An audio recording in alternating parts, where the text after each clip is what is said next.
TB শরীরের যে কোনো অংশে প্রভাব ফেলতে পারে, কিন্তু যখন এটি ফুসফুস বা গলায় হয় তখন এটি সংক্রামক হয়ে যায় এবং অন্যদের মধ্যে ছড়িয়ে পড়তে পারে। যখন কোনো আক্রান্ত ব্যক্তি কাশি দেয় তখন টিবির জীবাণু বাতাসে ছড়িয়ে পড়ে এবং অন্যদের সংক্রমিত করতে পারে।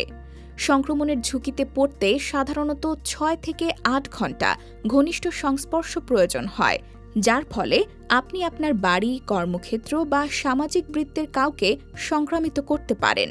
টিবির সাধারণ উপসর্গগুলোর মধ্যে রয়েছে ৩ সপ্তাহ বা তার বেশি সময় ধরে কাশি, কখনো কফ বা রক্তসহ, অজানা কারণে ওজন হ্রাস, জ্বর বা শরীরের তাপমাত্রা বৃদ্ধি, রাতে অতিরিক্ত ঘাম, লিম্ফ গ্রন্থি ফুলে যাওয়া, চরম ক্লান্তি বা দুর্বলতা।